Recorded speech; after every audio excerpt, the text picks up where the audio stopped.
I came home expecting quiet, just another evening in the house I had built piece by piece over 40 years.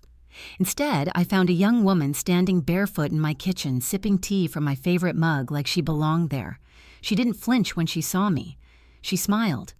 "Oh, you must be Sophia," she said casually. "Daniel told me you'd be emotional. It's probably best if you pack your things tonight. This house isn't yours anymore." Upstairs, I could hear my husband moving, but he didn't come down. I didn't cry. I didn't argue.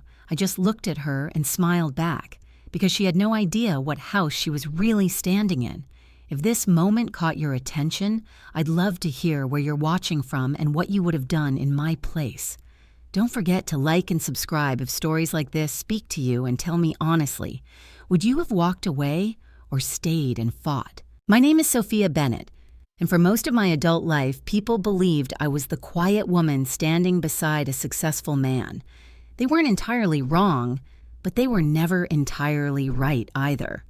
If you had asked anyone in Charleston about Daniel Bennett, they would have described him the same way: charismatic visionary, the kind of man who could walk into a room and leave with a deal before dessert was served.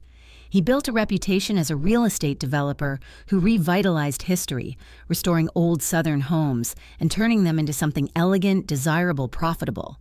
And I was always there, smiling, hosting, supporting, invisible. What they didn't see was the version of Daniel that came home late, loosened his tie, and tossed folders onto the kitchen counter for me to handle. They didn't see the spreadsheets I stayed up all night fixing the legal language I learned just to make sure we didn't lose everything after one of his ambitious risks. They didn't see how many times I quietly corrected his mistakes before anyone else ever noticed them. I wasn't just his wife. I was the foundation he stood on. But foundations don't get credit. They just hold everything up until they crack. When Daniel and I first married, we had nothing. I still remember our first property, a crumbling duplex on the edge of town that smelled like mildew and regret. Everyone told us it was a bad investment. Even Daniel hesitated, but I didn't. I walked through those broken rooms and saw possibility. I talked to a small local lender who had already turned Daniel down twice. I brought him detailed projections, renovation plans, and a repayment schedule I had spent weeks calculating by hand. I remember sitting across from that man, my palms sweating, my voice steady, convincing him to take a chance on us. He didn't trust Daniel. He trusted me. That loan changed everything. We worked side by side in those early years, painting walls, negotiating contracts, learning as we went. Daniel had charm. He could talk anyone into anything, but I had patience, structure, caution. Where he leaped, I measured, and together we built something real. Or at least, I thought we did. Somewhere along the way, success changed him. It didn't happen overnight. It never does. At first, it was small things. He started caring more about appearances, designer suits, expensive watches, the right people at the right tables. Then came the networking events, the late dinners, the urgent meetings that always seemed to stretch just a little too long. I told myself it was part of growth, that this was what success required. But success has a way of revealing who someone already is. And Daniel began to enjoy being admired more than being accountable. I remember the first time I heard Chloe Parker's name. "She's just helping with social media," Daniel said casually, scrolling through his phone at the dinner table. "Young, energetic. Knows how to modernize our brand." I didn't think much of it at the time. We were in our 60s. Of course, we needed someone younger to handle that kind of thing. But then I started noticing changes. New photo shoots that focused more on Daniel than the properties. Late-night messages lighting up his phone with a name saved under a simple C. Cologne he hadn't worn in years suddenly reappearing on the bathroom counter. And then there were the smiles. Not the ones he gave clients or colleagues, but the private ones, the kind that belonged to someone who was being admired again, by someone new. I could have confronted him then. Maybe I should have. But instead I chose silence. Not because I was weak, because I was calculating. We had built more than a marriage. We had built a network of properties, investments, partnerships. Untangling that kind of life isn't as simple as walking away. And more than anything, we had Lauren. Our daughter had always been sharper than either of us gave her credit for. She saw things, felt things, understood people in ways that made me both proud and uneasy. It was Lauren who first said it out loud. "Mom," she told me one afternoon, her voice careful but firm, "Dad's hiding something, and I don't think it's just an affair." I remember laughing it off at first, not because I believed she was wrong, but because I wasn't ready to admit she might be right. "What makes you say that?" I asked, keeping my tone light. Lauren hesitated, then leaned forward. "I've been looking at some of the numbers from the last few projects," she said. "Things don't add up. Costs are inflated in some places, missing in others.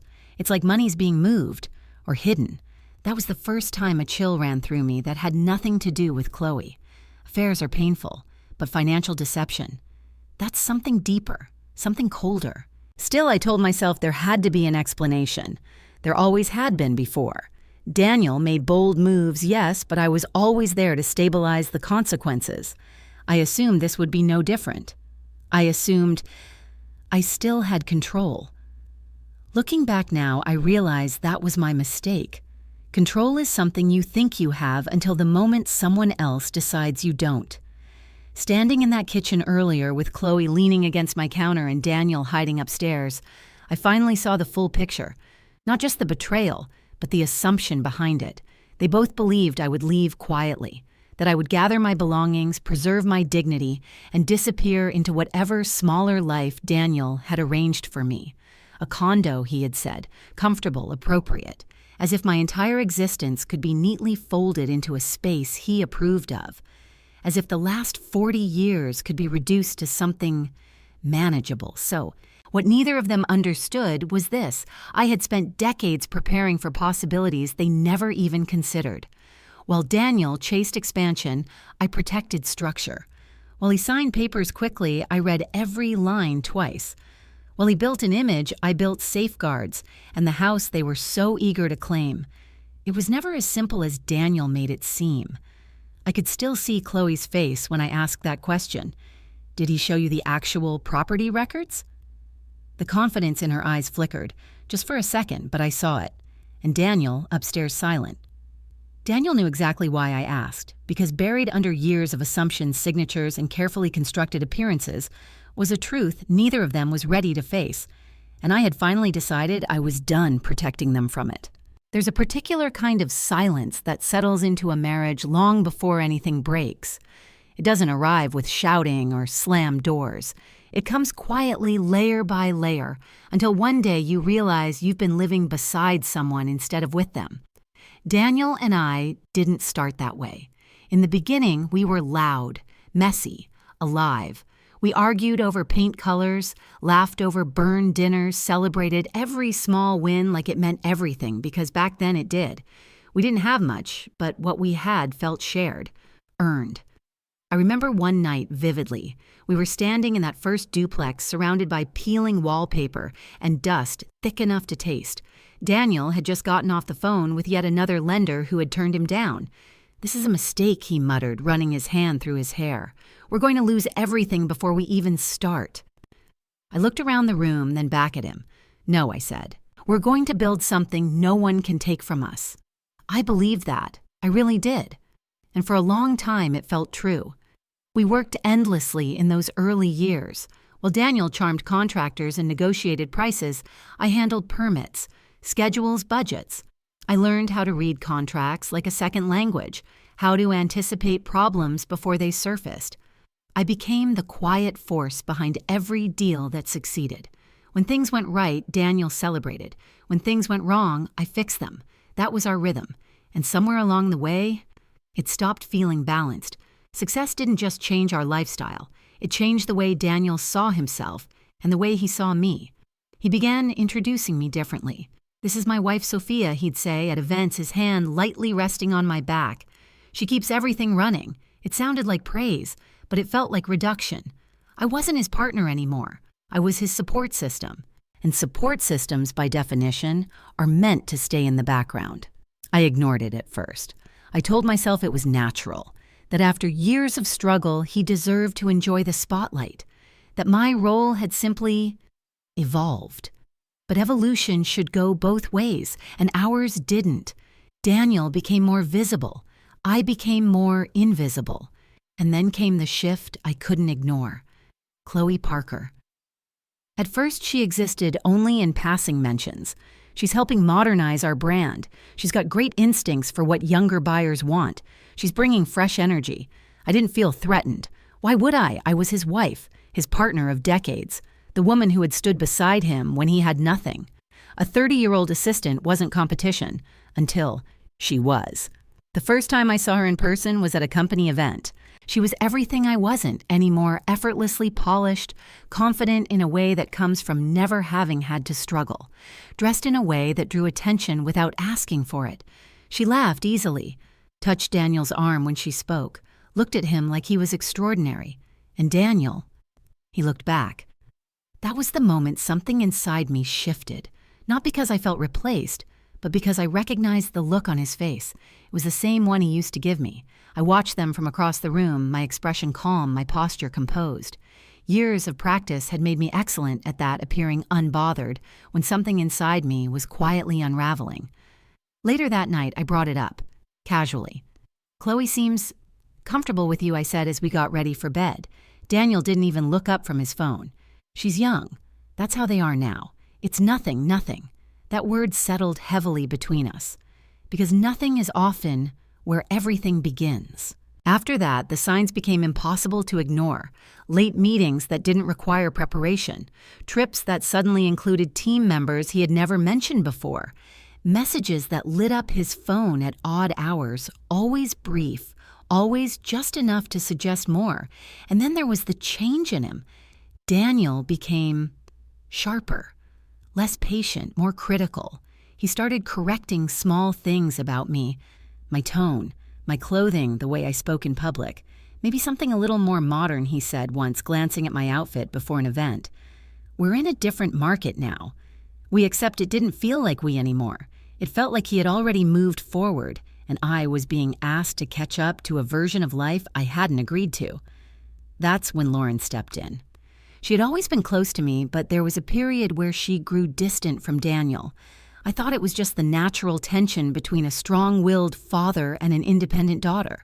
I was wrong. One afternoon, she came over unannounced. I found her sitting at the kitchen table, her laptop open, her expression tense. "Mom," she said the moment I walked in, "we need to talk." Something in her voice made my chest tighten. "What is it?" She hesitated, then turned the screen toward me. Spreadsheets, numbers, transactions. At first glance, it looked like any other set of financial reports, but Lauren had highlighted certain entries. "These don't make sense," she said. "Look at the renovation budgets for the Harbor Street property, and then compare them to the contractor invoices." I leaned in, scanning the figures. She was right, they didn't match. Not slightly, significantly. "Maybe it's just delayed reporting," I suggested, though even as I said it, I knew it wasn't enough to explain the discrepancy. Lauren shook her head. I thought that too, so I checked multiple projects. She clicked through several tabs. Each one told the same story: inflated costs, missing allocations, money moving in ways that didn't follow any logical pattern. "Mom," she said quietly, "this isn't sloppy accounting, this is intentional." I felt a cold weight settle in my stomach. Daniel had always been risky, but he had never been careless. Not like this. "What are you saying?" I asked, though I already understood. Lauren met my eyes. "I think Dad is moving money, and I don't think it's legal." The room felt smaller suddenly, the walls closer, the air heavier. For years I had been bracing myself for the possibility of infidelity. I had not prepared for this, because an affair breaks your heart, but financial deception that dismantles your entire reality. Everything we had built, every property, every investment, every promise for the future, it all depended on trust. And if Daniel had broken that, then I wasn't just standing in a broken marriage. I was standing in something far more dangerous. Still, I did what I had always done. I stayed calm. "I'll look into it," I told her. "There has to be an explanation." Lauren didn't argue, but she didn't look convinced either. And as she packed up her laptop, she paused at the door. "Mom," she said softly, "just don't ignore this, please." I nodded, but deep down I already knew. I wasn't ignoring it. I was delaying the moment I would have to face what it meant. Standing in my kitchen now with Chloe's voice still echoing in my ears and Daniel's silence hanging heavily upstairs, that moment had finally arrived. This wasn't just about a younger woman trying to take my place. It wasn't even just about a husband who had lost his way. This was about something far more deliberate, far more calculated, and for the first time in a long time, I allowed myself to ask a question I had been avoiding for months. Not just what Daniel had done, but how long he had been planning it. Chloe crossed her arms as if she owned the air between us. "You heard me," she said, her voice tightening now that my silence hadn't broken into submission. "Daniel already made arrangements. There's a condo downtown. It's clean, quiet, appropriate. Appropriate." That word echoed in my mind, oddly louder than everything else she had said. I let my eyes drift slowly around the kitchen. The marble countertops I had chosen after weeks of searching the cabinets, I had redesigned 3 times before settling on a finish that would age gracefully the light fixtures I had insisted on importing because nothing local captured the tone I wanted. Every inch of that space carried my decisions, my time, my taste, my life, and yet here she was standing in the center of it, reducing me to something that could be relocated, like furniture, like a mistake. Behind her, I heard footsteps on the stairs, measured, unhurried. Daniel. He appeared at the bottom landing with the same composed expression he used in negotiations, calm, detached, as if emotion were something he could simply choose not to participate in. For a brief second, our eyes met. 40 years of marriage compressed into a single look, and what I saw there wasn't guilt. It was calculation. "Sophia," he said evenly, adjusting the cuff of his shirt as he stepped into the room. "Let's not make this harder than it needs to be. Harder, as if difficulty were something I was introducing, as if betrayal had been convenient." I didn't respond immediately. I let the silence stretch just long enough to make him uncomfortable. Chloe shifted her weight, glancing between us. Daniel exhaled lightly. "I've already taken care of everything," he continued. "The condo is fully furnished. It's in a good neighborhood. You won't have to worry about anything." There it was again. That tone. That quiet assumption that he was still the one in control. That he could rearrange my life the way he rearranged assets, cleanly, efficiently, without resistance. "And what exactly do you think I'm supposed to do there?" I asked. Finally, my voice calm. Daniel hesitated just for a fraction of a second. "Live comfortably," he said. "We'll make sure you're provided for." "Well," I almost smiled at that. Chloe straightened, slightly emboldened now that Daniel had entered the conversation. "It's really the best option," she added, her voice softening into something that almost resembled sympathy. "You don't want to drag this out. It'll just make things messy." Messy. The word hung in the air like a warning, or a threat. I turned my head slowly and looked at her. Really looked this time. At the careful makeup, the expensive blouse, the confidence that came from believing she had already won. She wasn't just repeating Daniel's plan. She believed in it. That was the most dangerous part. "You think this is your house now?" I said quietly. It wasn't a question. Chloe blinked, caught slightly off guard by the directness. "Well," she said, lifting her chin, "Daniel and I are building a future together. So, yes, I'd say that makes it ours. Ours." I let the words settle. Then I nodded slowly. "I see." Daniel shifted, impatience flickering across his face.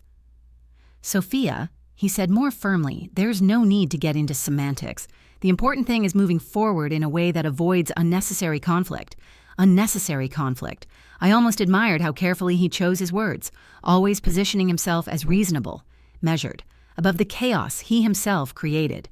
For years that approach had worked. On business partners, on clients, even on me, but not anymore. I took a step forward, not aggressive, not confrontational, just enough to change the dynamic. "Daniel," I said, my tone still even. "Did you explain everything to her?" His jaw tightened. "Explain what?" he asked. I held his gaze. The property. The word landed heavier than anything else that had been said so far. Chloe frowned slightly. "What are you talking about?" Daniel didn't answer. That was all the confirmation I needed. I turned back to her.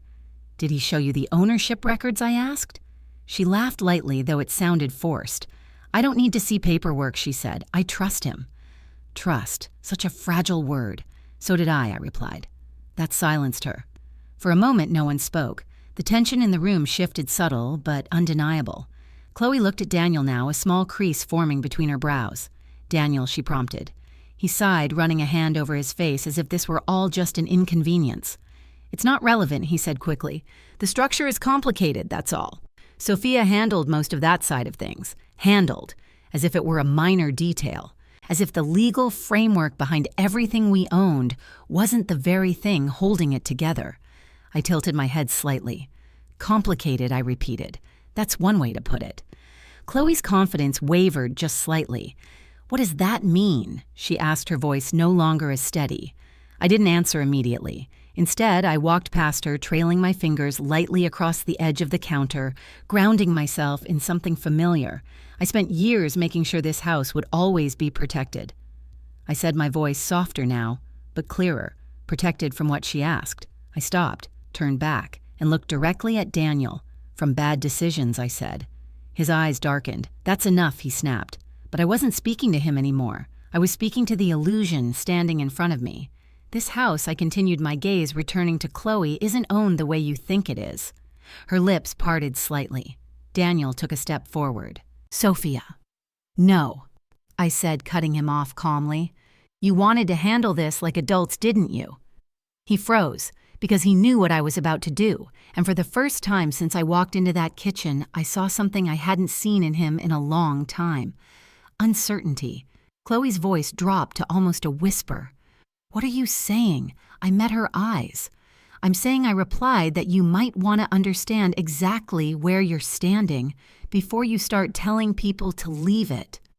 Silence followed, heavy, unavoidable, and upstairs, somewhere in the house that was no longer what either of them believed it to be, something had already begun to shift. Chloe didn't speak right away. She stood there still holding my mug, but now her fingers tightened slightly around it as if it were the only solid thing left in a room that had suddenly shifted beneath her feet. "What does that mean?" she asked again, slower this time. Daniel stepped forward, his voice sharpening. "It means nothing," he said quickly. "Sophia is trying to complicate something that's very simple." Simple. I let out a quiet breath. For years, Daniel had relied on that word, used it like a tool. If something felt too complicated, too layered, too uncomfortable, he would reduce it, flatten it, make it simple so no one would question it further. It had worked on business partners, it had worked on investors, it had even worked on me, until it didn't. "Is it simple?" I asked, looking at him steadily. His jaw tightened. "This isn't the time," he said. "We can discuss technicalities later." Technicalities? I almost laughed. Because to him, the structure I had spent years building, the legal protections, the ownership layers, the safeguards, were just technicalities. Details he had never bothered to understand. Details that were now about to matter more than anything else in his life. Chloe shifted again, her eyes moving between us. "Daniel," she said, her voice quieter now. "What is she talking about?" He didn't answer immediately, and that hesitation, small as it was, spoke louder than anything else. I watched it land on her, the doubt, the first real crack. So I gave it space to grow. Years ago, I began calmly after one of Daniel's ambitious investments nearly cost us everything. I made a decision. Daniel's eyes flashed. "Sophia, I made a decision." I repeated, not raising my voice, but not stopping either, to ensure that no single person could ever put our entire life at risk again. Chloe's brows drew together. "What does that have to do with the house?" she asked. "Everything," I said. I walked toward the dining table where a stack of neatly arranged folders still sat from the night before. I hadn't touched them yet, but I had already reviewed every page in my mind 100 times. I didn't need to open them. I knew what was inside. This house, I continued, resting my hand lightly on the back of a chair, was never purchased under Daniel Bennett's name. Chloe blinked. "That's not possible," she said quickly. "He told me." "I'm sure he did," I replied gently. Her lips parted, then pressed together again. Daniel's voice cut in sharper now. "The house is part of our portfolio," he said. "That's all she means. It's standard practice." Standard practice? Another familiar phrase. Comforting, vague, and completely misleading. "Yes," I said.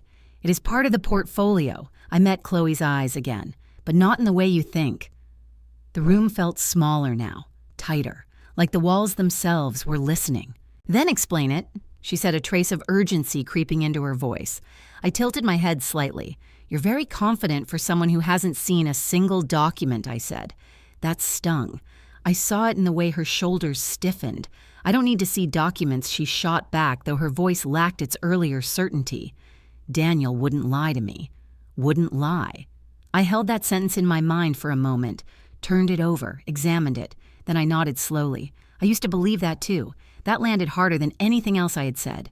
Silence followed, heavy, unavoidable. Daniel exhaled sharply. This is pointless, he said. Sophia is trying to create confusion. The reality is this is my house. There it was. The word he had built his entire identity around. I stepped closer. Not aggressively. Just enough to stand directly across from him. Is it? I asked quietly. Our eyes locked. For a second, I saw the version of him I used to know, the man who had stood in that first duplex, uncertain but willing to trust me. But that version was gone. What stood in front of me now was someone who believed his own narrative more than he believed the truth. Yes, he said firmly. It is. I nodded. Then tell her, I said. He frowned. Tell her what I held his gaze. Tell her the name on the controlling entity. That did it. His expression changed.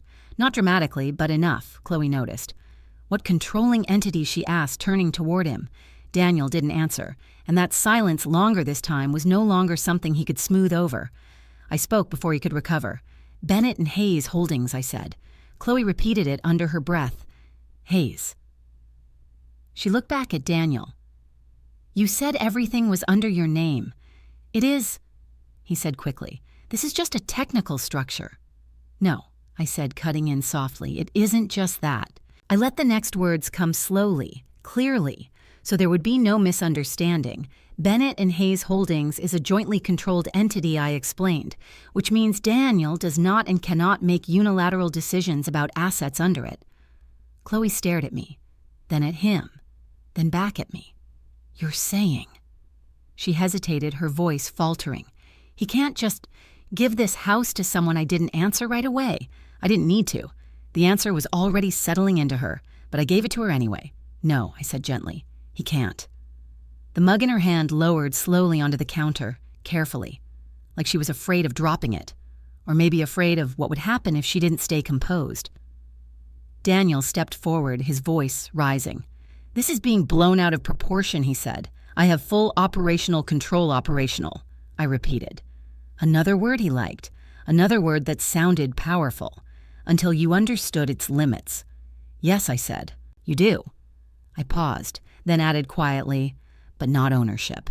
That was the moment everything shifted, not loudly, not dramatically, but completely. Chloe's eyes widened just slightly. Her posture changed. The confidence that had carried her through this entire confrontation began to dissolve. Daniel, she said slowly, is that true? He didn't look at her. He was still looking at me, as if trying to figure out how much I was willing to say, how far I was willing to go. And for the first time in a very long time, he didn't have the answer. I folded my hands loosely in front of me, calm, steady, done pretending. You should ask him something else, I said softly, my eyes still on his.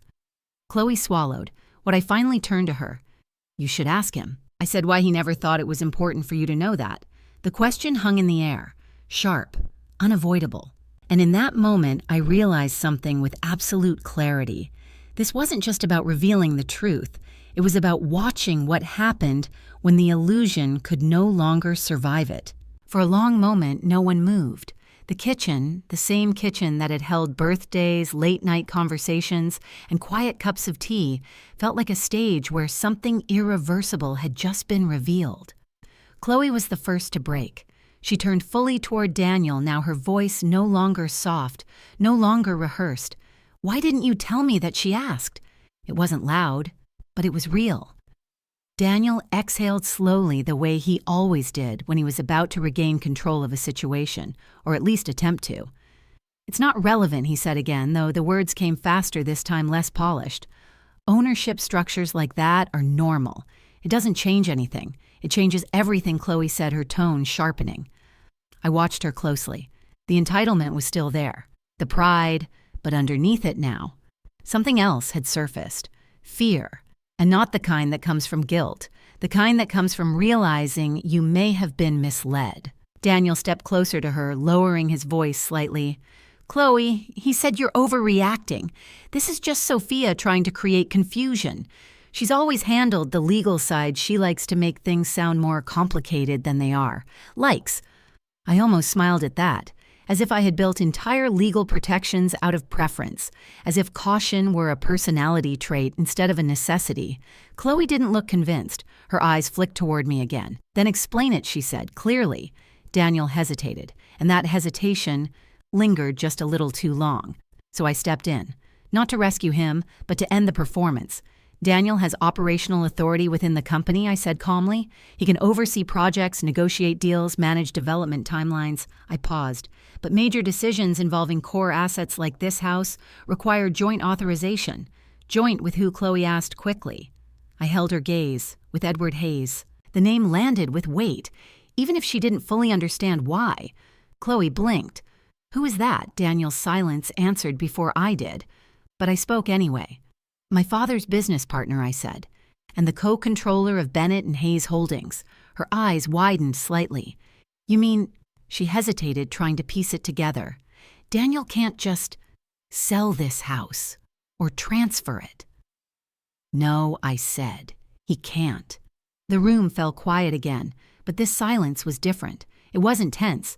It was shifting, like something fragile had just broken.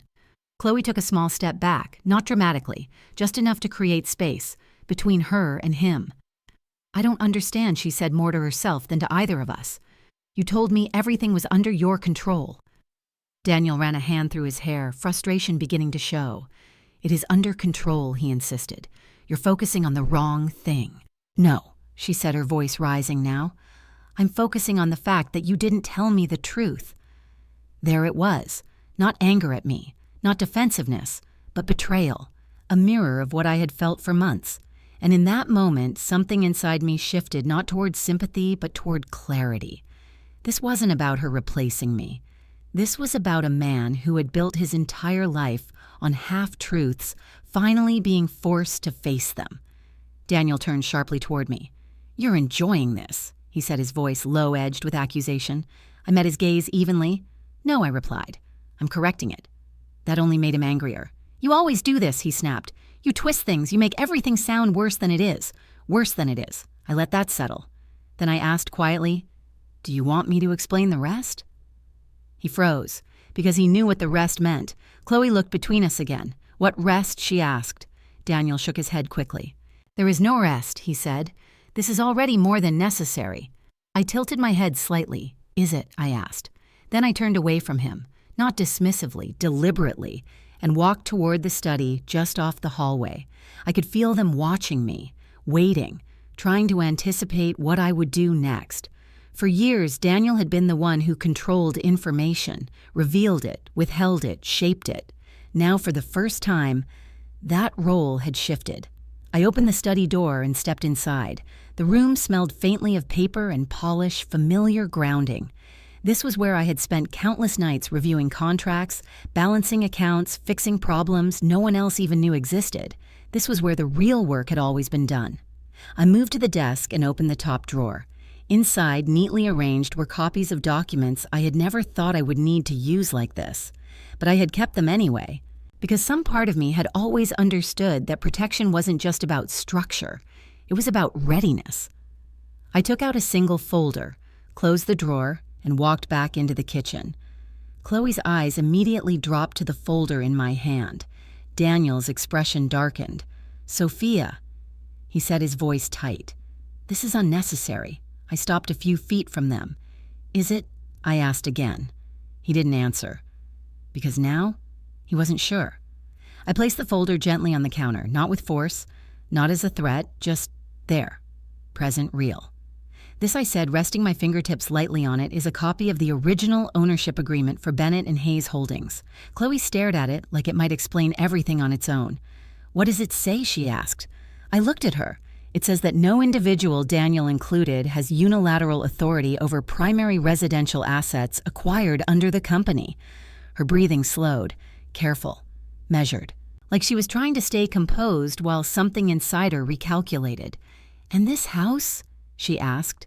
I nodded. "Is one of those assets." Daniel stepped forward suddenly. "That's enough," he said, his voice firm now, edged with something close to desperation. "We're not going through legal documents in the middle of a personal situation." Personal. The word almost felt ironic, because nothing about this was just personal anymore. Not when finances, ownership, and deception were all tangled together. I looked at him, truly looked, and for the first time in years, I didn't feel intimidated. I didn't feel uncertain. I didn't feel like I needed to keep the peace. "All of this became more than personal the moment you decided to rewrite reality," I said quietly. He held my gaze, and I saw it then. The realization. Not that he had been caught, but that I was no longer going to protect him from the consequences. Chloe's voice came again, softer now. "So, what happens?" she asked. I turned to her and answered honestly. "That," I said, "depends on how much of the truth you're ready to hear." And as the words settled into the space between us, I understood something with absolute certainty. This wasn't the end of the confrontation. It was just the beginning. Chloe didn't respond immediately. Her eyes remained fixed on the folder as if it might open itself and give her the version of reality she preferred. But documents don't comfort people. They expose them. Daniel stepped closer to the counter, his presence suddenly more aggressive. Not loud, not chaotic, but controlled, in that familiar way he used when he was trying to contain something slipping out of his grasp. "We're done here," he said, his tone clipped. "This has gone far enough." I didn't move. I didn't touch the folder again. I simply looked at him. Far enough for who I asked. That question landed harder than I expected, because for the first time, Daniel didn't have an immediate answer. He wasn't used to being challenged without emotion, without escalation, without something he could dismiss as irrational. And that was exactly why I stayed calm. Chloe finally spoke, her voice quieter than before. "No," she said. "We're not done." Daniel turned toward her, clearly irritated. "Chloe, I need to understand what's going on," she interrupted, "because right now, nothing you've told me makes sense anymore." There it was again, that fracture, that widening gap between what she had believed and what was now undeniable. Daniel exhaled sharply, running his hand through his hair. "This is being twisted," he said. "The structure doesn't change the fact that I run everything. I built this business. I watched him carefully. There was truth in that statement, but it wasn't the whole truth. And the whole truth is what changes everything." "You built the front of it," I said quietly. His eyes snapped to mine. "And I built the parts that kept it from collapsing," I added. That stung. I saw it in the tightening of his jaw, the slight shift in his posture, because no matter how much he wanted to deny it, he knew it was true. Chloe looked between us again, her expression tightening with confusion and something else, something sharper. "Okay," she said slowly. "Let's say that's all true. What does that actually mean right now?" A fair question, a necessary one. I took a breath. "It means," I said, choosing my words carefully, "that Daniel cannot legally remove me from this house. He cannot transfer it. He cannot assign it. And he cannot make decisions about it alone." Her lips parted slightly. "So when you told me," she turned to Daniel, her voice tightening, "that this was your house to give." Daniel cut in quickly. "I didn't say that exactly." "You implied it," she shot back. Silence. And in that silence, something fundamental shifted. This wasn't just tension anymore. It was unraveling. Daniel turned away from her, pacing once across the kitchen before stopping near the window. "This is getting out of control," he muttered. No, it was getting clear. And clarity is what people like Daniel fear the most. I leaned lightly against the counter, grounding myself. "There's more," I said. He froze. Chloe looked at me again. More what I didn't answer right away. Instead, I studied Daniel, gave him a chance, a final one. "If you want to explain it," I said to him, "you can." He didn't turn around, didn't respond, didn't even acknowledge the offer. And that told me everything I needed to know. So I continued. "Over the past year," I said calmly, "I started noticing inconsistencies." Daniel's shoulders tensed. Chloe's attention sharpened. In the financial reports, I added. Chloe frowned. "What kind of inconsistencies?" I glanced briefly toward the folder, then back at her. "Inflated renovation costs," I said. "Missing allocations. Payments routed through secondary vendors that don't match any approved contracts. Her expression shifted again, from confusion to concern. "And what does that mean?" she asked. I held her gaze. "It means money has been moving in ways it shouldn't." Daniel turned then. "Quickly. That's speculation," he said sharply. "You don't have proof of anything." I didn't raise my voice. "I have patterns," I replied. "That's not the same thing." "No," I agreed, "it's not." I paused, then added, "But it's where proof begins." Chloe looked at him, now her eyes searching his face. "Daniel," she said. He shook his head. "Frustration building. This is exactly what she does," he said. "She takes small discrepancies and turns them into something bigger. It's how she justifies controlling everything. Controlling. That word used to hurt. Now it almost amused me, because what he called control was actually accountability. "You asked what this means," I said, turning back to Chloe. She nodded slowly. "It means," I continued, "that this situation isn't just personal. It's legal." That landed heavily. Legal. A word that carries weight even when people don't fully understand it. Chloe's voice dropped. "Are you saying he did something illegal?" Daniel scoffed. "Absolutely not." I didn't answer immediately, because this wasn't about making accusations. It was about letting reality settle in on its own. I'm saying I replied carefully that there are enough irregularities to require review. Chloe swallowed. "And what happens if there is a review?" I looked at her steadily. "Everything gets examined." The words hung in the air, heavy, final. Daniel's expression hardened. "You wouldn't," he said, not loudly, but with a certainty that came from years of believing I wouldn't cross certain lines. I met his gaze. "You're right," I said softly. For a moment, relief flickered across his face. Then I finished I wouldn't have. Past tense. That was the part that mattered. His relief vanished, replaced by something else, something sharper. "You're overreacting," he said, though the conviction in his voice had weakened. "This is a misunderstanding." "No," I said. "It's a pattern." Chloe stepped back again, creating even more distance between herself and him.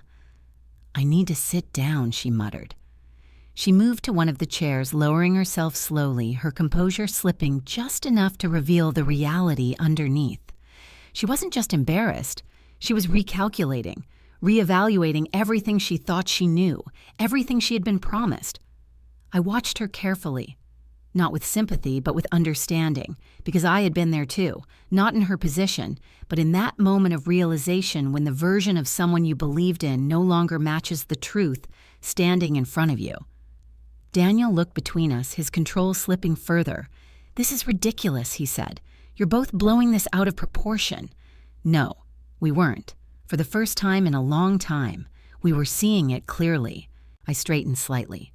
"There's a clause," I said. Daniel's head snapped toward me, and this time the reaction wasn't subtle. It was immediate, visible, sharp. "What clause?" Chloe asked. I didn't look at her. I kept my eyes on him because he knew. He had signed it, years ago, without reading, without asking, trusting me to handle the details, and I had, carefully, deliberately. For moments exactly like this. A clause, I repeated slowly, that triggers a full review of all company assets if unauthorized actions are attempted. Chloe's breath caught. Daniel didn't move, didn't speak, didn't deny it, because he couldn't. And trying to remove me from this house, I added, quietly qualifies. The silence that followed was no longer uncertain. It was final, because in that moment everything shifted from possibility to consequence. And Daniel finally understood something he had spent years ignoring. I wasn't just the woman who built his life. I was the one who could take it apart. The silence that followed my words didn't feel like a pause. It felt like a line, one that had just been crossed and couldn't be uncrossed. Daniel was the first to move, not toward me, but away. He turned, pacing slowly across the kitchen, his steps measured but no longer controlled in the way I had always known. There was tension in his shoulders, now visible, undeniable. "You're exaggerating," he said finally, though his voice had lost its earlier certainty. "That clause is a safeguard. It's not meant for something like this. Something like this." I let that phrase settle for a moment. Then I asked quietly, "What exactly do you think this is?" He didn't answer, because answering would require him to define the situation honestly, and honesty was no longer something he had the advantage in. Chloe sat at the table, her hands folded tightly together, her eyes moving between us like she was trying to piece together a puzzle that no longer fit the picture she had been given. "You're saying," she began slowly, "that if he tries to push you out, everything gets reviewed." I nodded, yes. Her throat moved as she swallowed. "And everything means," I didn't soften it, "it means accounts, transactions, contracts, asset transfers, all of it." Daniel stopped pacing. "That's not how it works," he said quickly. "There are thresholds, conditions." "Yes," I agreed, "and attempting to assert control over a protected residential asset without joint authorization meets those conditions." He stared at me, and for the first time in years, he looked uncertain, not angry, not dismissive, uncertain. Chloe leaned back slightly in her chair as if distance could give her clarity. "So if this happens," she said carefully, "people start looking into the company." "Yes," I said. "And if they find something wrong," I held her gaze, "then it stops being a private problem." That was the moment the weight of it truly landed. Not just on her, on all of us. Because what had started as a confrontation in a kitchen had just expanded into something far larger. Daniel ran a hand down his face, exhaling sharply. "This is insane," he muttered. "You're threatening to destroy everything over a misunderstanding." A misunderstanding. I almost felt tired hearing that word again, because it implied something accidental, unintentional, fixable. And nothing about this felt like that anymore. "I'm not threatening anything," I said calmly. "I'm explaining the reality you chose to ignore." He turned toward me again, frustration sharpening his voice. "I didn't ignore it," he said. "I trusted you to handle it." There it was, the truth hidden inside his defense. I nodded slowly. "Yes," I said, "you did." He paused as if expecting that agreement to shift something back in his favor. It didn't. "And I did handle it," I continued. "I handled it in a way that made sure neither of us could ever lose everything because of one decision." His expression tightened. "You're acting like I've done something reckless." I didn't respond immediately, because the answer to that was no longer simple. Instead, I asked Daniel, "Where did the Harbor Street overage go?" The question hit him like a physical force. I saw it, in the way his posture stiffened, in the way his eyes flickered just for a second. Chloe noticed too. "What is she talking about?" she asked, her voice tightening again. Daniel recovered quickly. "Project fluctuations," he said. "Unexpected costs. It happens." I tilted my head slightly. 40% over budget, I asked. "That's not unusual in older properties." Without documented change orders, silence. The kind that speaks. Chloe's breathing changed. Slower, more deliberate, as if she were trying to keep herself steady while everything around her shifted. "Daniel," she said quietly, "just answer the question." He looked at her, then at me, then away. "It was handled," he said, finally. "Handled." That word again, so vague, so empty. I stepped closer to the table. Not aggressively, just enough to bring clarity back into the space. "Lauren noticed it first," I said. Daniel's head snapped toward me. "You told her he demanded." "No," I replied. "She told me." That landed differently, because it meant something he hadn't anticipated. Lauren had been watching, understanding, connecting pieces he assumed no one else would see. Chloe's eyes widened slightly. "Lauren knows about this?" she asked. "Yes," I said. "And she thinks something's wrong." I held her gaze. "She thinks something doesn't add up." That was the careful version, the restrained one, the one that didn't yet say everything. Daniel shook his head. Frustration spilling over now. "This is getting out of hand," he said. "You're dragging Lauren into something she doesn't understand." "No," I said quietly. "I'm acknowledging that she understands more than you think." He stared at me, and I could see it. The realization forming, not just that things were slipping, but that they had already slipped. Chloe leaned forward slightly, her voice lower now. "What else don't I know?" The question wasn't directed at me, but I answered anyway. "Enough," I said. She looked at me. "And the problem," I added, "is that the more you understand, the less secure any of this will feel." Her expression tightened, because she already felt it. The shift, the instability, the doubt. Daniel stepped forward again, his voice sharper now, more urgent. "This conversation is over," he said. "We're not turning this into some kind of investigation." I met his gaze. It already is one. That stopped him, because deep down, he knew it was true. The moment questions start forming, the process has already begun. Chloe pushed her chair back slightly, standing now, though she didn't move closer to him. She stayed where she was, in between, not aligned with either of us. "I need to understand what's actually happening," she said. "Because right now, I feel like I walked into something I was never told the truth about." Her voice didn't shake, but it wasn't confident anymore. It was searching. And that made her dangerous in a different way. Because people who start asking real questions don't stop easily. I looked at her for a moment, then said something I hadn't planned to say out loud yet. "You didn't walk into it," I said. She frowned slightly. "What do you mean?" I held her gaze. "You were brought into it." The distinction mattered, because it shifted responsibility, not entirely, but enough. Daniel's expression darkened. "Don't he warned?" But I continued. "Whether you realized it or not," I said to her, "you became part of a situation that was already unstable." She stared at me, trying to decide if I was manipulating her or telling her the truth. "Why would he do that?" she asked. That question was the one Daniel couldn't answer. Not honestly, not without unraveling everything. So I answered it for him, because I said quietly he thought no one would ever challenge him. Silence. Heavy. Final. And in that silence, I realized something with absolute clarity. This wasn't just about exposing what had already happened. It was about what would happen next. Because now, everyone in that room knew enough to change everything. And once that kind of knowledge exists, there's no going back to what things used to be. The silence didn't break all at once. It unraveled, slowly, unevenly, like something fragile pulling apart under its own weight. Chloe was the first to move. She didn't come closer to Daniel. She didn't come closer to me either. Instead, she walked toward the window, wrapping her arms around herself, not dramatically, not theatrically, but instinctively, like someone trying to hold on to something that was slipping away.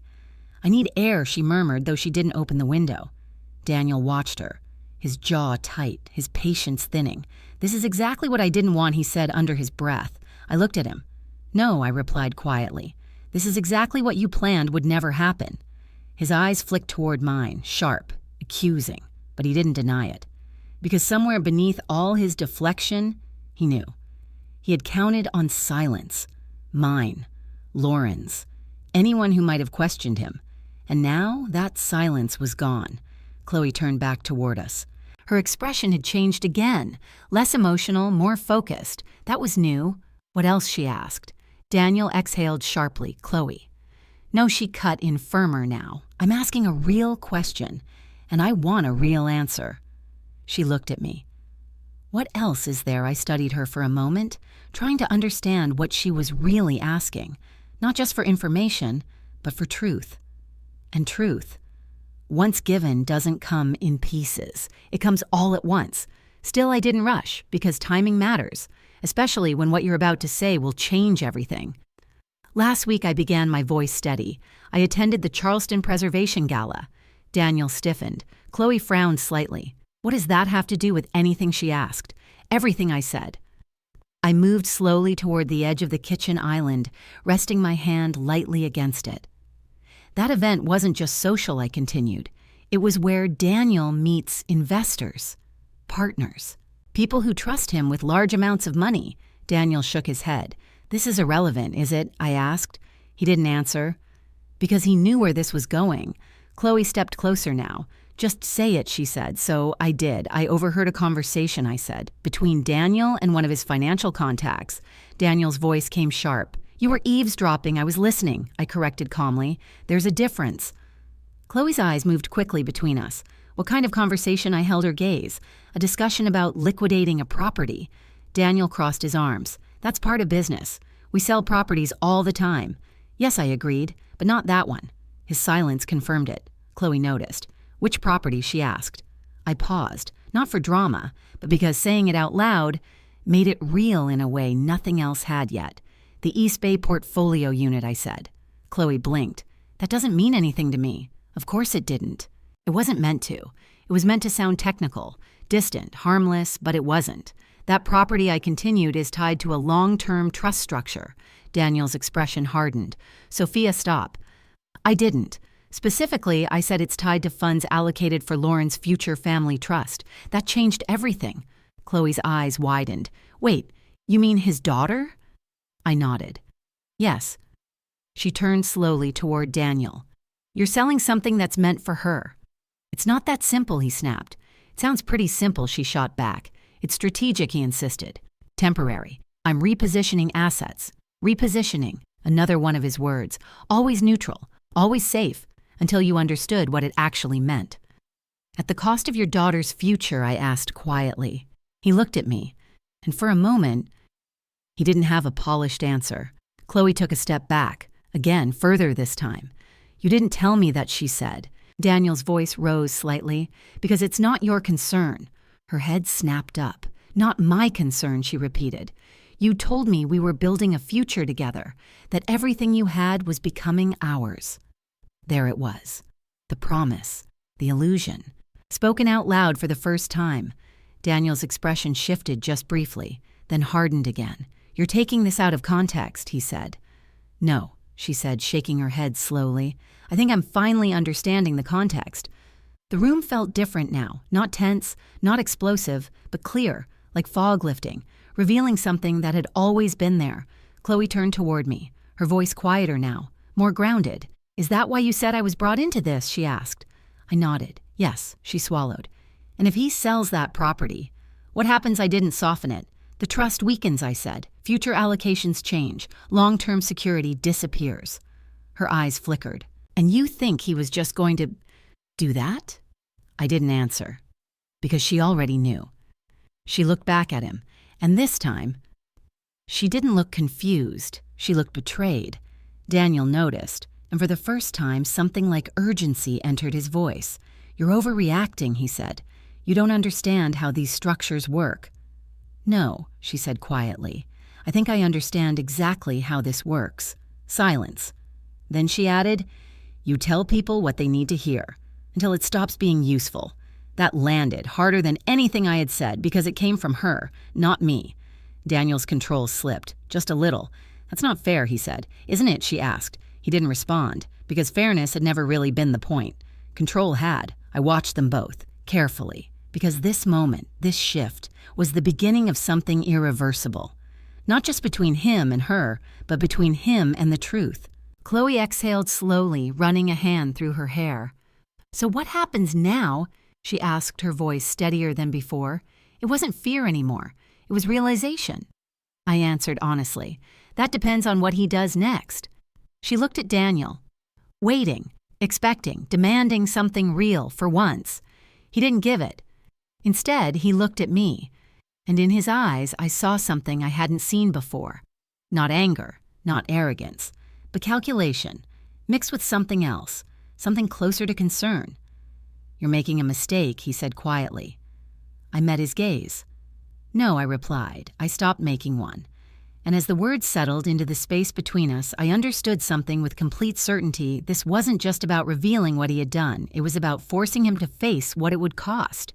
Because for the first time in years, Daniel Bennett was no longer the one controlling the narrative. And without that, everything he had built was starting to crack. The cracks didn't widen all at once. They spread, quietly, like something breaking beneath the surface before anyone fully sees it. Chloe stood still for a long moment after my last words, her eyes no longer searching but calculating. The difference was subtle, but I recognized it immediately. She wasn't trying to understand Daniel anymore. She was trying to understand what this meant for her, and that more than anything told me the illusion had already begun to collapse. I need to ask you something, she said finally, her voice steady in a way it hadn't been before. Daniel didn't respond, didn't even look at her. So she asked anyway, how much of what you told me is actually true? Silence. Daniel exhaled slowly, turning toward her with the same expression he used when he was about to regain control of a situation, or try to. You're letting her get in your head, he said. This is exactly what she wants. Chloe didn't move, didn't react. She just held his gaze. That's not an answer. The words were calm, but firm and final. For a moment, Daniel said nothing, and in that moment, he lost more ground than he realized, because when someone asks a direct question and you don't answer it, the answer becomes obvious. I didn't interrupt. Didn't need to. This part wasn't mine anymore. Chloe took a breath, then turned toward me. I want to see everything she said. Daniel's head snapped toward her. That's not necessary. It is to me, she replied without looking at him.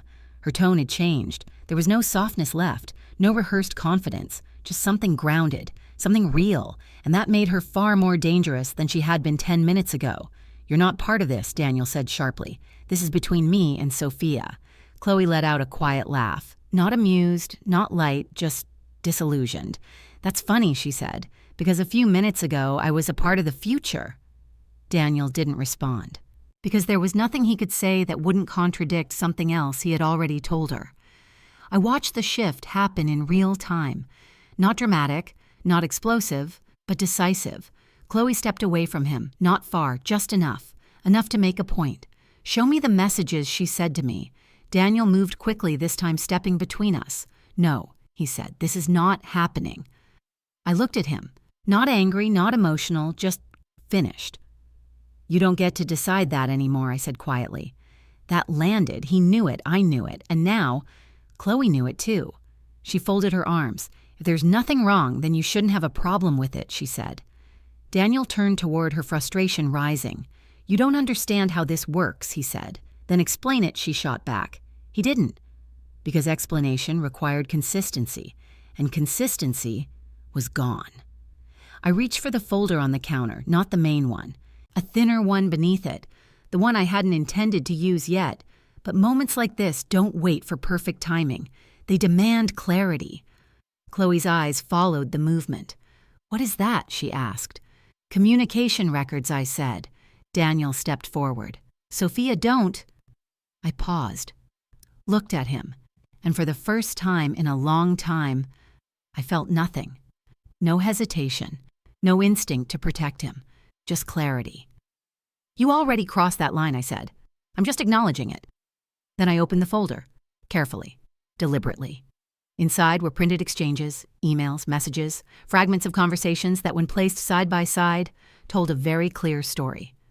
Chloe stepped closer, slowly, as if approaching something she wasn't sure she wanted to see but couldn't avoid. What am I looking at? She asked. I turned one of the pages toward her, read the dates, I said. She leaned in. Her eyes scanned the first line, then the second, then the third. And I watched it happen. That moment, when recognition hits, when pieces connect, when something you suspected becomes undeniable. These are... She hesitated, her voice tightening. They're from before we met. Daniel didn't speak, didn't deny it, because he couldn't.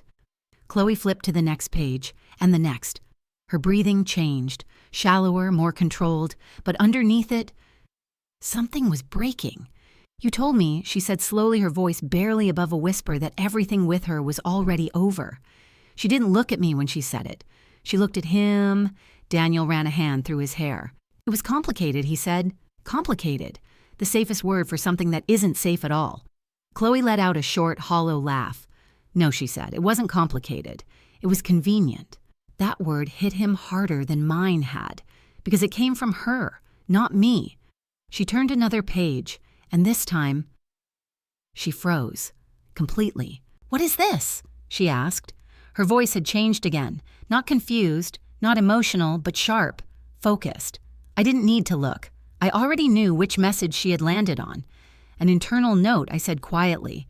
She read it again, slower, as if hoping she had misunderstood it the first time. Then she looked up, at him. You were planning to move funds through a secondary vendor account, she said. You said it would be easier to adjust later. Daniel's expression tightened. That's not what it means. Then what does it mean? She asked. He didn't answer, because there wasn't a better version of it. There was only the truth, and the truth didn't sound better. Chloe stepped back, this time further. The distance between them was no longer subtle. It was clear, defined. You lied to me, she said. Not loudly, not dramatically, just plainly. Daniel shook his head. No, I simplified things, simplified. I almost closed my eyes. Because that word had carried so much damage over the years. And here it was again, doing the same thing. Chloe stared at him, and then quietly she said, You didn't simplify anything. She paused, then added, You just left out the parts that would have made me walk away. That was it. That was the moment. The illusion didn't shatter. It dissolved, and there was nothing left to hold it together. Daniel looked between us. For the first time, uncertain not just about the situation, but about both of us, about what we would do next, about what control he had left. I closed the folder gently, not with finality, but with intention. This isn't about choosing sides, I said quietly. Chloe didn't look at me. She was still looking at him. I already did that, she said. Silence followed, heavy, unavoidable, and in that silence something became absolutely clear. This was no longer a confrontation. It was a reckoning, and Daniel was finally standing in the middle of it. The reckoning didn't arrive with shouting. It arrived with absence. Chloe didn't storm out. She didn't cry. She didn't say another word. She just stepped back, picked up her purse, and walked toward the door without looking at either of us. The sound of it closing behind her wasn't loud, but it echoed, because something had just ended and none of us needed it explained. Daniel stood still for a moment, staring at the empty space where she had been. Then he turned to me. "This is what you wanted," he said. His voice wasn't angry. Not exactly. It was something colder, more controlled, like he was trying to rebuild his footing from whatever pieces were left. I held his gaze. "No," I said quietly. "This is what you created."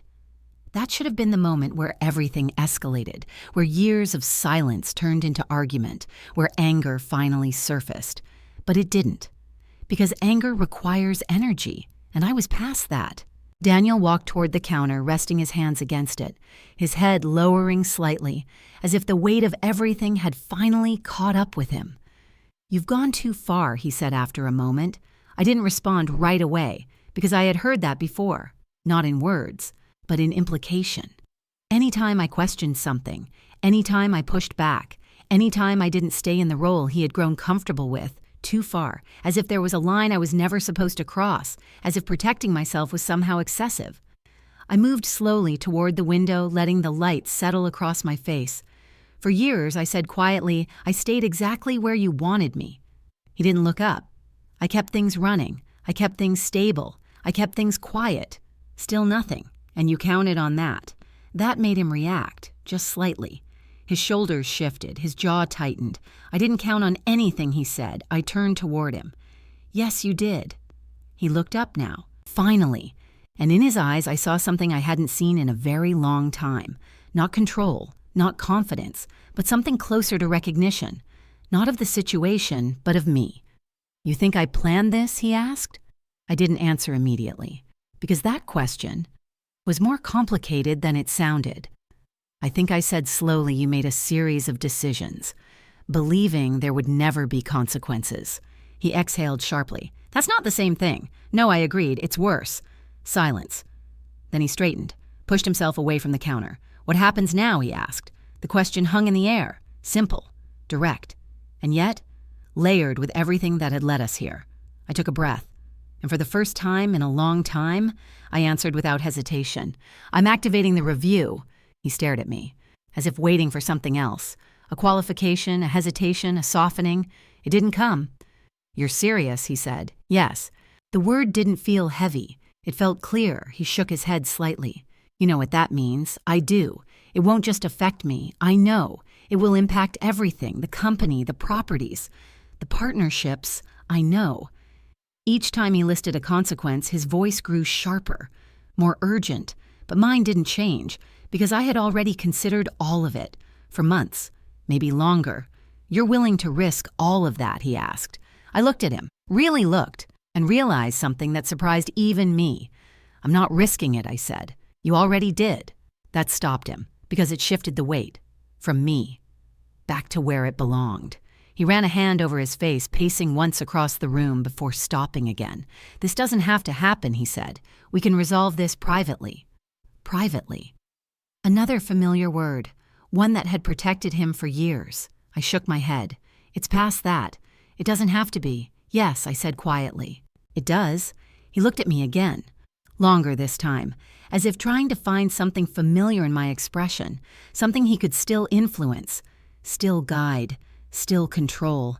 But whatever he was looking for was gone. "You've changed," he said. I considered that, then nodded. Yes, I said, I have. He let out a short breath, almost a laugh. But without humor. Over this, he asked. I shook my head. No, I said, not over this. I paused. Then added, I changed when I realized how long I had been pretending not to see things. That landed differently, not as an accusation, but as a truth. One that belonged to me, not him. He didn't respond, because there was nothing to argue with.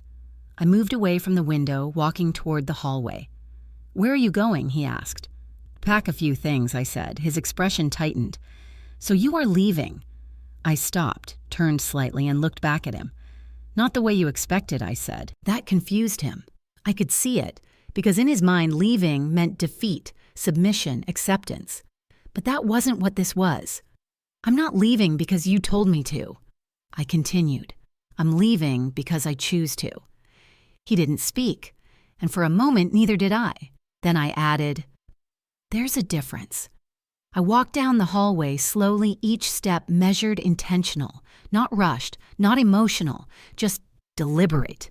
The bedroom looked exactly the same. Nothing had changed, and yet everything had. I opened the closet, pulling out a small suitcase. Not large, not dramatic, just enough. Enough for now, because this wasn't about running. It was about stepping away, creating space, letting what needed to unfold. As I packed, my movements were steady, familiar, almost routine. But inside, something had shifted. Not broken, not shattered, but released. Years of tension I hadn't fully acknowledged. Years of compromise I had quietly justified. Years of silence I had mistaken for strength. All of it. Finally settling into something else. Something clearer. Something stronger. When I returned to the hallway, suitcase in hand, Daniel was still in the kitchen. Exactly where I had left him. But he didn't look the same. There was something different in his posture. Less certain. Less composed. Where will you go? He asked. I met his gaze. There's a place I used to work on years ago, I said. A small inn near the waterfront. He frowned slightly. You're serious about this? Yes.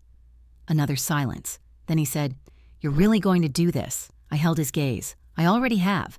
And as I walked past him toward the door, I realized something with complete clarity. For the first time in decades, I wasn't walking away from something. I was walking towards something. Myself. The inn smelled like lemon oil and old wood. I noticed that before anything else. Not the view. Not the soft light spilling through the tall windows. Not even the quiet hum of the harbor just beyond the porch. The scent. Clean. Grounded. Familiar. It settled something in me I hadn't realized was still unsettled. Mrs. Bennet. I turned at the sound of my name. A woman stood behind the reception desk, mid-50s kind eyes posture that suggested both warmth and boundaries, the kind of person who didn't ask unnecessary questions, but noticed everything anyway. Yes, I said, we've been expecting you, she replied with a gentle smile. Your room is ready. Of course it was. I had called ahead, not impulsively, not in panic, but with the same quiet certainty I had felt when I told Daniel I was leaving, not running, choosing.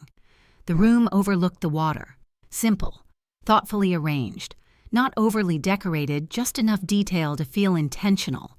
Whoever designed it understood restraint, understood that space isn't emptiness, it's breathing room. I set my suitcase down and walked to the window. Boats moved slowly in the distance, their reflections stretching across the surface like something slightly distorted but still recognizable. That felt fitting, because that's what my life had been for a while now. Recognizable, but distorted. My phone buzzed. Lauren, I didn't hesitate. Hi, I answered. Mom, she said immediately, her voice tight with concern. Are you okay? I closed my eyes for a moment, and for the first time all day, I let myself feel something close to softness. Yes, I said, I am. There was a pause. Then she exhaled. Did it happen? She asked. Yes, another pause. Everything I looked out at the water, everything I repeated. She didn't speak right away, and I understood why. Because when something you've suspected for months finally becomes real, there's no immediate relief, just a different kind of weight. I'm sorry, she said quietly. For what I asked. For not pushing harder, she replied. For not telling you sooner. I knew things were off, but I didn't. You told me, I said gently. I just wasn't ready to hear it. That was the truth. and saying it out loud didn't feel like regret. It felt like clarity. Lauren hesitated. "What are you going to do now?" I turned slightly, resting my hand against the window frame. "I've already started the process," I said. She went still on the other end of the line. "You activated it?" she asked. "Yes." Her breath caught slightly. That's going to trigger everything. I know. And Dad, we'll have to face it," I said calmly. Silence. "Then I'm with you," she said. The words were simple, but they landed deeper than anything else had that day. "Thank you," I replied softly. We didn't say much after that. We didn't need to, because for the first time in a long time, we weren't avoiding the truth. We were standing inside it. After the call ended, I sat on the edge of the bed, letting the quiet settle around me. It wasn't empty. It wasn't lonely. It was steady. That's when I heard the knock. Not loud, not urgent, but deliberate. I stood crossing the room slowly and opened the door. Margaret Lawson stood on the other side, exactly as composed as always. "I thought you might be here," she said. I stepped aside to let her in. "You move quickly," I said. She gave a small, knowing smile. "You taught me to," she replied. That almost made me laugh. Margaret set her briefcase on the small table near the window, opening it with practiced ease. "I've already initiated preliminary steps," she said. "Edward has been informed. He agrees it's time." I nodded. Of course he did. Edward Hayes had been part of my life for longer than Daniel had. He understood caution. He respected foresight. And most importantly, he understood what it meant to protect something before it was too late. "What happens next?" I asked. Margaret pulled out a set of documents. "Formal notice will be issued within the next 24 hours, she explained. From that point forward, all major financial activity within Bennett and Hayes Holdings will be subject to review." I listened carefully, not as someone overwhelmed, but as someone who had already anticipated this. "Access will be restricted," she continued. "Certain transactions will be paused, and any irregularities, past or present, will be flagged for investigation." I nodded slowly, and Daniel Margaret met my eyes. "He will be notified at the same time as everyone else." A pause. Then she added, "He won't be able to control the narrative this time." That mattered, more than I expected, because for years, Daniel hadn't just controlled decisions. He had controlled perception, what people believed, what they ignored, what they never questioned. That was about to change. "Good," I said quietly. Margaret studied me for a moment. "You're calmer than I expected," she said. I considered that, then answered honestly. "I think I've been preparing for this longer than I realized." She nodded. "Yes," she said, "you have." There was a brief silence. Then she asked, "Are you ready for what comes next?" That question carried weight, not because I didn't know the answer, but because I did. "Yes," I said, and I meant it. Margaret closed her briefcase, her movements precise. "Then we proceed," she said. She didn't stay long after that. She didn't need to. Everything that needed to be set in motion already had been. After she left, I returned to the window. The light had shifted. Softer now, warmer, evening settling in, and with it, a sense of inevitability. Because somewhere across the city, in the house I had just left, Daniel was still standing in the space he thought he controlled, still believing, perhaps, that he could fix this, contain it, redirect it. But what he didn't understand yet was that this wasn't something he could negotiate or charm or simplify. This was structure. This was consequence. This was everything I had built quietly, finally doing exactly what it was meant to do. And for the first time in years, I didn't feel like I was holding everything together. I felt like I had finally let go, not of responsibility, but of illusion. And as the last light of the day stretched across the water, I understood something with complete certainty. This wasn't the moment everything fell apart. This was the moment everything began to reveal itself. The morning the notice went out, the city felt different. Not visibly, not dramatically, but I could feel it, like a shift in pressure before a storm. I was sitting at a small table on the inn's porch, a cup of coffee cooling in my hands when my phone lit up. Margaret. "It's done," she said the moment I answered. I didn't ask what she meant. I already knew. "The formal review has been initiated," she continued. "Notifications have been sent to all primary stakeholders." I looked out at the harbor, boats moving slowly, unaware, unchanged. "Has he seen it yet?" I asked. There was a brief pause. "Yes," she said, "of course he had," and another pause. "Let's just say, he's no longer in control of how this unfolds. That was enough." I ended the call shortly after setting the phone down beside me. For a long moment I didn't move, didn't think, didn't analyze, because this part was no longer about preparation. It was about impact. And impact takes time to fully land. It didn't take long. By midday, the calls started coming in. First from secondary partners, then from investors, then from people who had never called me directly before but suddenly found it necessary. I didn't answer most of them, not yet, because this wasn't the moment for explanation. It was the moment for exposure. Around noon, Margaret called again. "There's a meeting," she said. I didn't need to ask where or why. "Who will be there?" I asked. "Daniel, Edward, myself, 2 external auditors. And now, you." I took a slow breath, of course. There was a brief pause on her end. "You don't have to attend in person," she added. "We can handle this without you." I considered that. It would be easier. Less direct, less personal. But that wasn't what this was anymore. "No," I said. "I'll be there." The conference room at Bennett and Hayes Holdings hadn't changed. Same long table, same polished surfaces, same quiet authority built into every detail, but the atmosphere inside it was completely different. Daniel was already there when I walked in, standing near the far end of the table, speaking in low tones to one of the auditors. He stopped the moment he saw me, not surprised, just aware. Edward Hayes sat at the head of the table, composed as always, his presence steady and grounded in a way Daniel's never had been. Margaret stood near him reviewing documents. The room fell quiet as I entered, not out of tension, but out of recognition. Because everyone in that room understood what this moment represented. Not just a review, a shift. I took my seat without speaking, without hesitation. Margaret began. "This meeting has been convened in response to the activation of Clause 14B under the Bennett and Hayes Holdings Agreement." She said, her voice clear and precise. No emotion, no interpretation, just fact. Daniel crossed his arms. "This is unnecessary," he said. "We could have resolved this internally." Margaret didn't look at him. "This clause exists specifically for situations where internal resolution is no longer sufficient." Edward spoke then, his voice calm but firm. "Daniel," he said, "this is not a discussion. It is a process." Silence. Daniel didn't respond because for once, he couldn't redirect the conversation. Margaret continued. "We will begin with a review of financial activity over the past 18 months, she said, particularly in relation to capital allocations, vendor payments, and asset transfers. One of the auditors opened a file. Thick, detailed, prepared. This report identifies multiple discrepancies, he said, including inflated invoices, unverified vendor accounts, and irregular fund movement across secondary channels. Daniel stepped forward. "These are standard operational variations," he said. "Nothing here is outside acceptable parameters."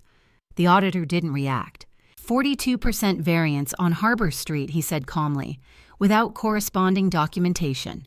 Daniel didn't answer, because he couldn't. Another file was opened. East Bay portfolio, the auditor continued. Attempted liquidation flagged under restricted asset classification. Edward's expression didn't change, but his voice did, slightly sharper. "Explain that," he said. Daniel hesitated.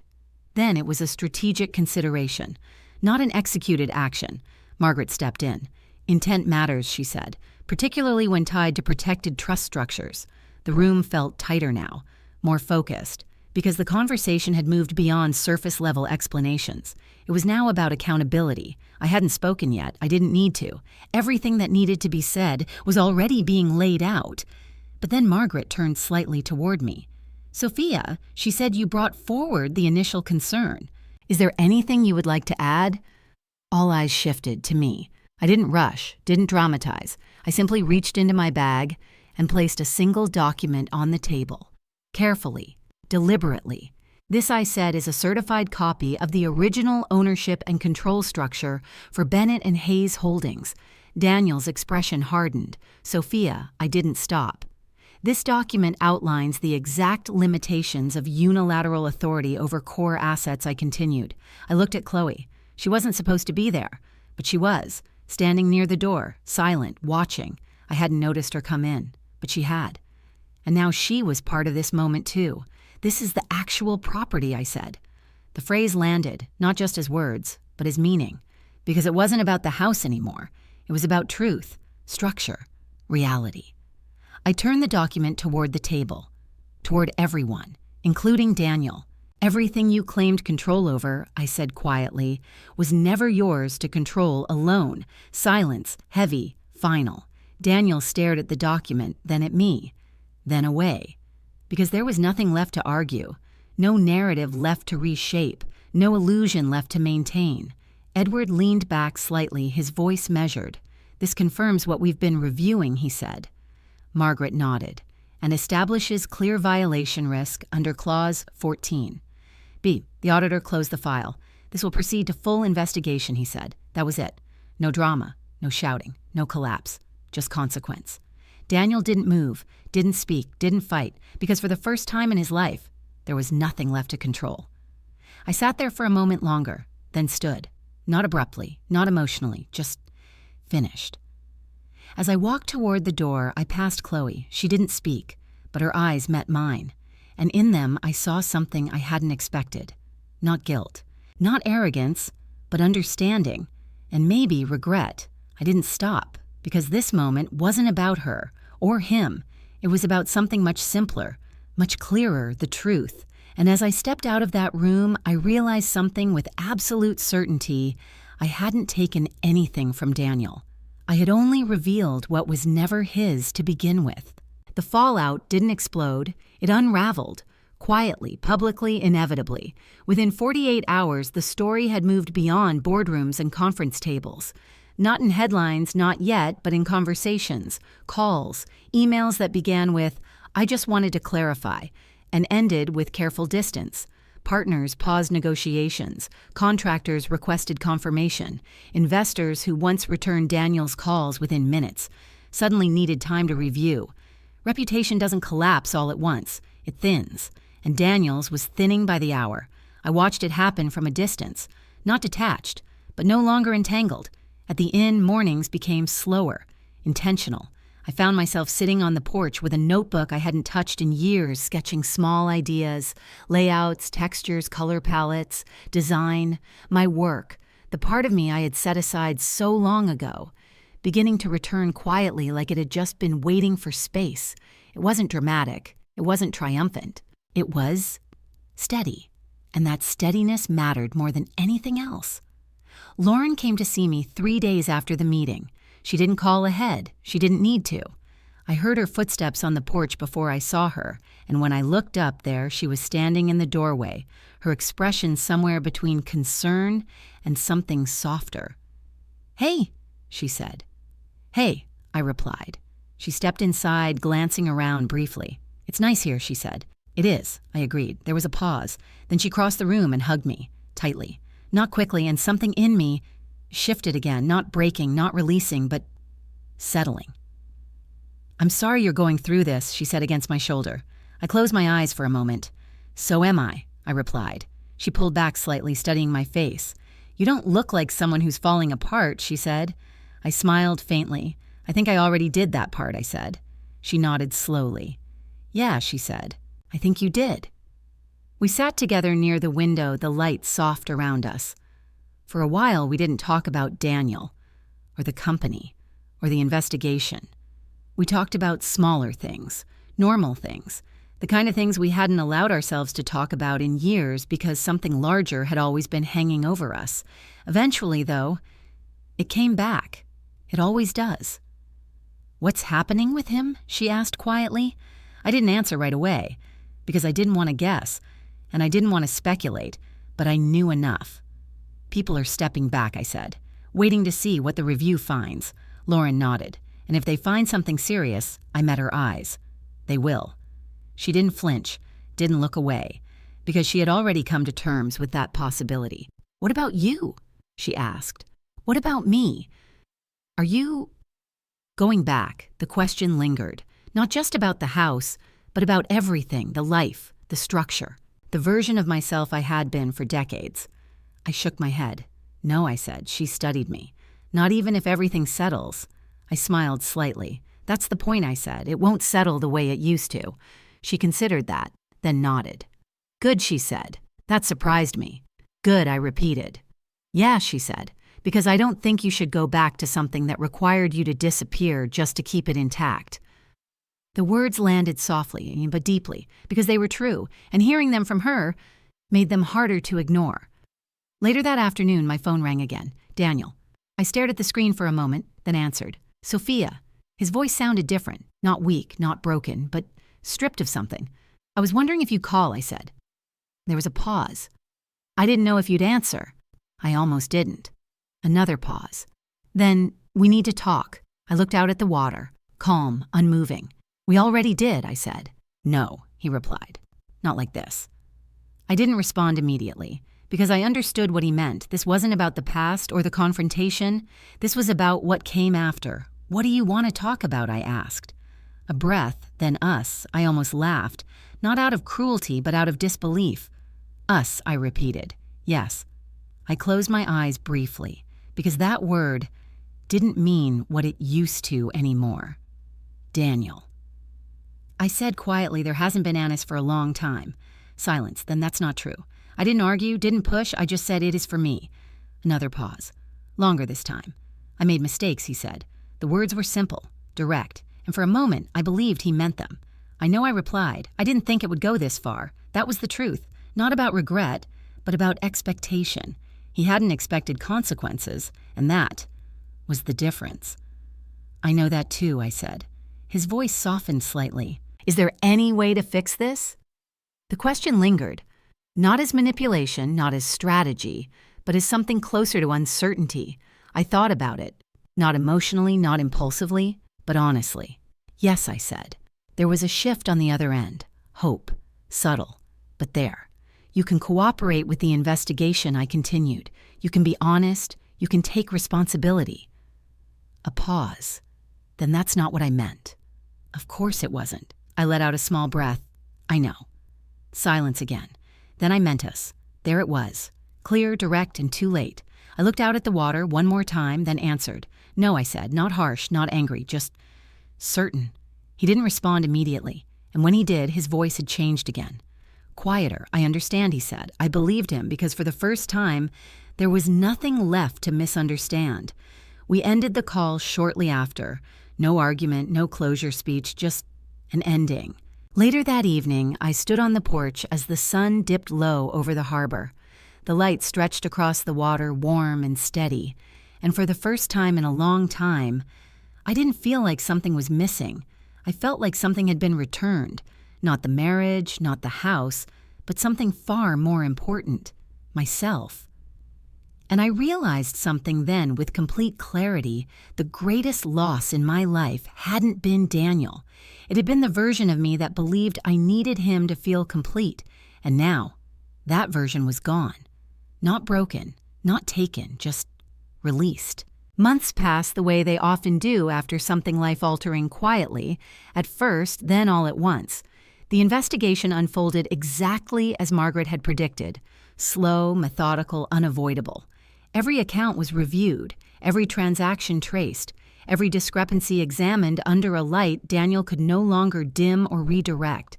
And when the findings were finalized, there was no ambiguity left. Funds had been moved through secondary vendors. Invoices had been inflated. Allocations had been adjusted without proper authorization. Not enough to look reckless at a glance, but enough when viewed together to reveal intent. Daniel didn't fight the conclusions, not in the way he used to fight things. There were no grand arguments, no attempts to charm his way out of it, no carefully worded explanations designed to soften the truth. Because for the first time in his life, there was no version of the story that made him look in control. He stepped down from active management of the company shortly after, not dramatically, not publicly, but definitively. Partners distanced themselves. Projects were reassigned. The structure we had built remained intact, but without him at the center of it. Edward Hayes took a more visible role again, steady as ever. Margaret oversaw the transition with the same precision she had always carried. And me, I didn't return. Not to the office, not to the house, not to the life that had required me to disappear in order to maintain it. Instead, I built something new, not from nothing, but from something I had set aside for far too long: my work. It started small. A consultation for a woman a few years younger than me, recently divorced, unsure what to do with the home she had once shared with someone who was no longer there. I don't even know where to begin. She told me, standing in a living room that still felt like someone else's. I looked around, at the furniture that no longer fit her life, at the colors that held memories she didn't want to keep, at the space waiting to be redefined. And I smiled gently. "We don't begin with what's here," I said. She frowned slightly. "Then where do we begin?" "With what you want to feel when you walk into this room," I replied. She was quiet for a moment, then she said, "Safe." I nodded. "Good," I said. "That's something we can build." That project led to another, and another. Word spread, not quickly but steadily. Women who had been through their own versions of loss, divorce, betrayal, widowhood started reaching out, not just for design, but for something deeper, a way to reclaim space, to rebuild identity, to create environments that reflected who they were now, not who they had been expected to be. I didn't advertise. I didn't need to, because this work wasn't about business. It was about restoration. Lauren visited often, sometimes to help, sometimes just to sit with me on the porch talking about things we had once avoided. Our relationship changed in ways I hadn't expected. Not overnight, but genuinely. There was less distance, less carefulness, more honesty. I used to think you were just okay with everything she told me one afternoon. I looked at her. "I wasn't," I said. "I know that now," she replied. "But back then, it felt like you were choosing not to see things." I nodded slowly. "I think I was choosing not to act on what I saw," I admitted. She considered that, then said quietly, "That must have been exhausting." It was. But I didn't say that, because I didn't feel it anymore. The exhaustion had been tied to something I was no longer carrying. Daniel and I spoke only a few times after everything settled. Always brief, always calm. There was no hostility left, but there was no connection either. Just distance. The kind that doesn't need to be explained. I heard things, of course, about him, about where he was living, about how he was trying to rebuild in smaller ways, quieter ways. I didn't follow it. I didn't need to, because his life was no longer part of mine, and mine was finally my own. One morning, nearly 6 months after I left the house, I drove back there, not to move in, not to reclaim it, just to see it. The gate opened the same way it always had. The driveway curved exactly as I remembered, and the house stood there unchanged, beautiful, still, but different because I was different. I walked through the front door slowly. The air inside was quiet, neutral, no longer filled with tension, no longer holding unspoken things, just space. I moved through each room not with nostalgia, but with awareness. This had been my life, and now it wasn't. When I reached the kitchen, I paused. The same counter, the same light, the same place where everything had shifted.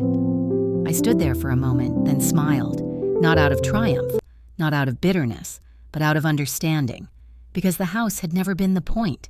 It had never been the victory. The real victory was standing here without feeling small, without feeling dismissed, without feeling like I needed to justify my presence. I didn't stay long. I didn't need to. As I walked back out into the sunlight, I felt something settle inside me fully, not as a realization, but as a truth I no longer questioned. I hadn't lost my home. I had found myself. And that was something no one could ever take from me again. There's a moment in every woman's life when she has to decide whether keeping the peace is worth losing herself. For years, I believed silence was strength, that patience would fix things, that understanding someone else's flaws was the same as protecting a relationship. But it isn't. Silence doesn't build strength, it delays truth, and truth always finds its way back.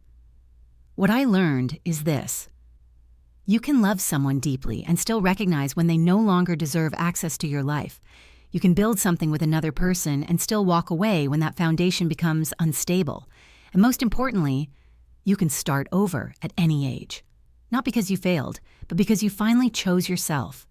If you've ever been in a situation where you felt overlooked, dismissed, or replaced, I want you to know this. You are not powerless, you are not too late, and you are not alone. Sometimes the hardest thing isn't losing what you had. It's realizing you deserve something better. If this story resonated with you, I'd truly love to hear your thoughts. Have you ever had to choose between keeping the peace and standing up for yourself? Where are you watching from today? And if stories like this speak to your heart, don't forget to like, subscribe, and share your voice in the comments, because your story matters too.